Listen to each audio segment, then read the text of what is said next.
The humidity of Lagos clung to Amara's skin as she hurried through the private hospital's maternity ward.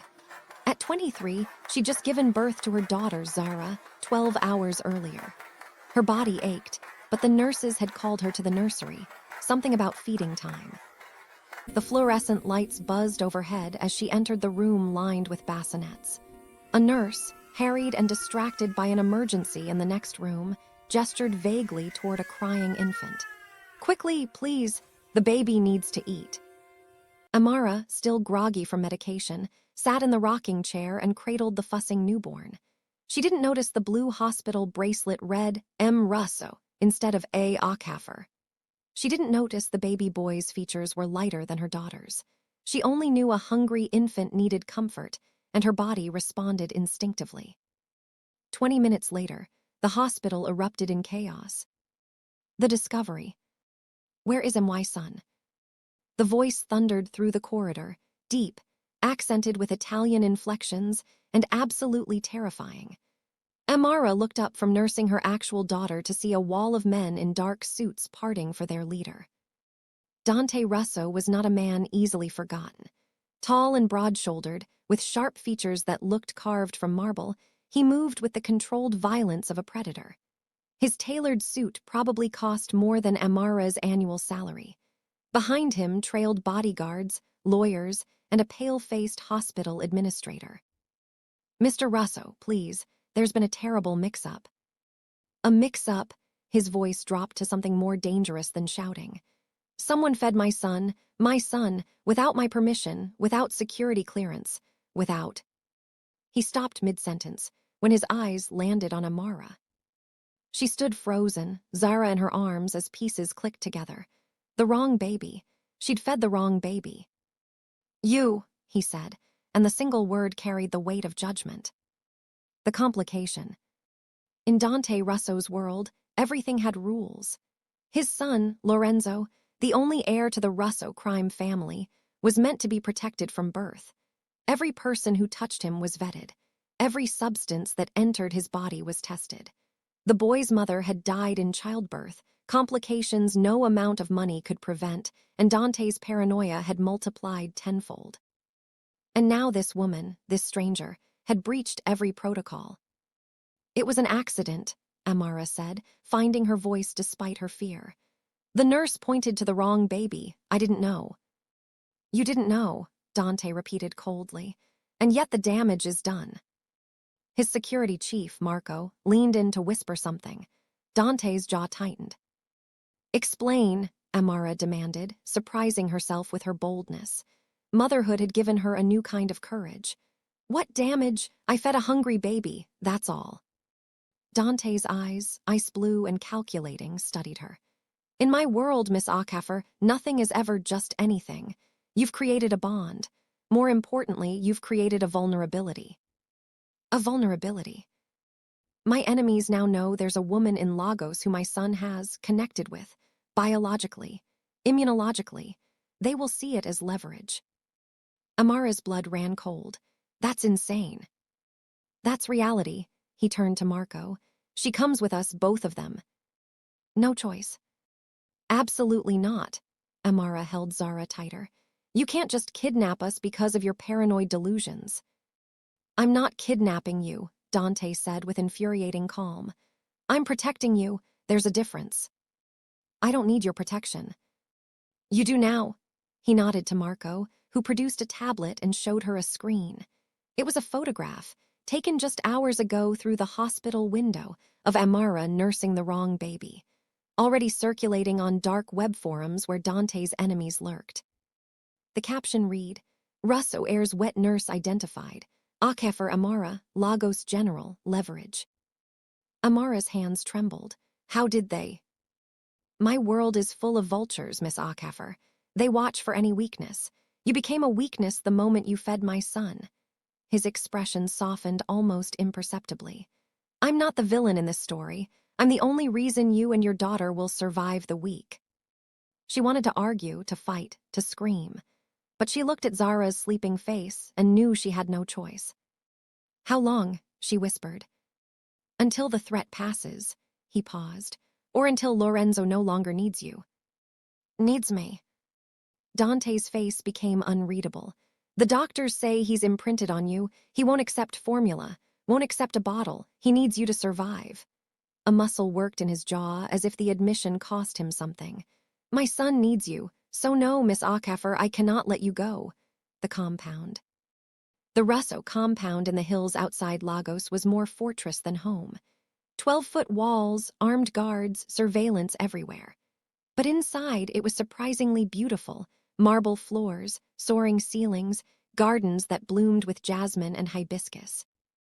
Amara's suite was larger than her entire apartment. A nursery had been prepared adjacent to it, connected by a door that never locked from the outside. So you can't trap us in, Dante had explained curtly. The routine established itself quickly. Every 4 hours, a guard would knock, politely, and escort Amara to the master wing where Lorenzo slept in a high-tech bassinet surrounded by monitors. She would feed him while Dante watched from across the room, his presence both protective and proprietary. He never spoke during these sessions, just watched with those calculating blue eyes.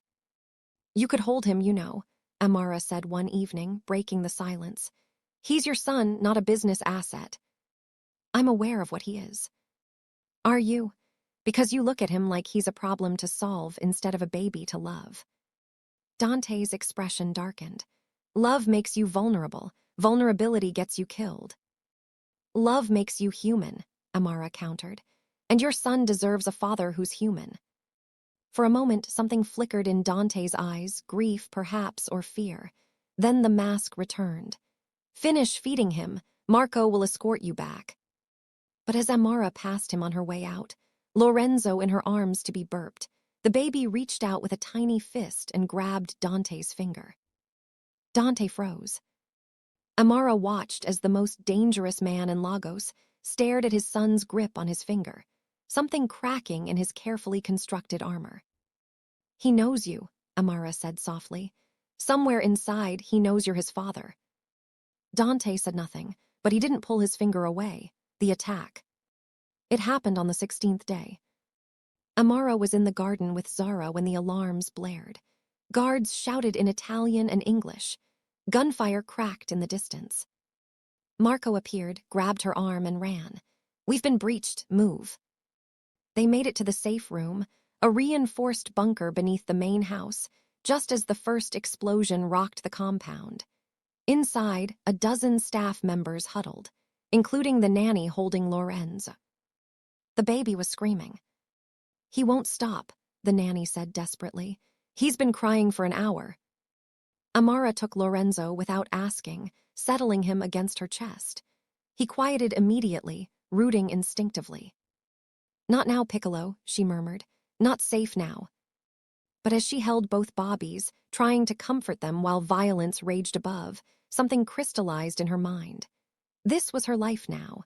This was Zara's life. Running, hiding, living in fear because of one accidental moment. When Dante finally entered the safe room, blood on his shirt, rage in his eyes, Amara stood. Is it over? She asked. For now. His eyes found Lorenzo in her arms, then Zara. Everyone unharmed. Physically, yes. But this can't be our life, Dante. They're bobbies. They deserve better than war zones.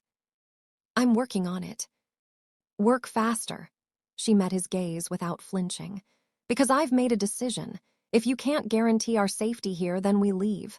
I'll take my chances on my own. You'll die on your own. Maybe, but at least we'll die free instead of living as prisoners. The room went silent. No one spoke to Dante Russo like that. But instead of anger, something like respect crossed his face. You have courage, Miss Aakafer. Foolish courage, but courage nonetheless. So give me a reason to stay. A real one, not threats or fear. He looked at Lorenzo, then at her.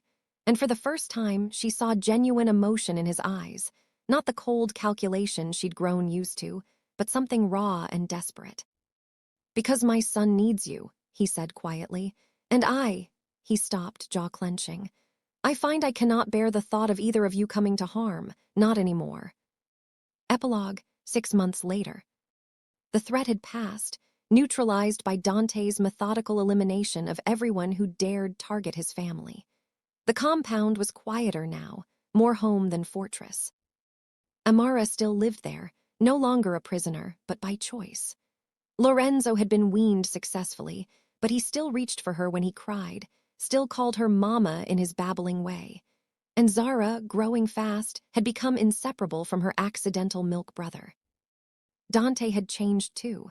The walls had come down slowly but surely. He held his son now, played with him, smiled, actually smiled when Lorenzo laughed. And late at night, when the bobbies slept and the world was quiet, Dante and Amara would sit in the garden and talk. About everything and nothing. About lives they'd left behind and the strange, unexpected life they were building together. "I never wanted this," Dante admitted one evening. "This softness, this vulnerability." "And now?" Amara asked. He looked at her, really looked at her, and something warm kindled in those ice-blue eyes. "Now I can't imagine living without it, without them." A pause. "Without you." Amara's breath caught. "Dante, I know it's complicated. I know you didn't choose this life, but if you would consider." She kissed him, simple, direct, ending his uncertainty. When they pulled apart, Dante smiled, a real smile, soft and wondering. "Was that a yes?" he asked. "That was a 'we'll see where this goes,'" Amara replied. "But for what it's worth, I'm not going anywhere." "Good," Dante said, "because I'm not letting you go." This time, it didn't sound like a threat. It sounded like a promise. And in the nursery, two bobbies slept peacefully, unaware that their accidental connection had healed two wounded souls and created something neither parent had expected. A family, born from chaos, bound by milk and blood and love.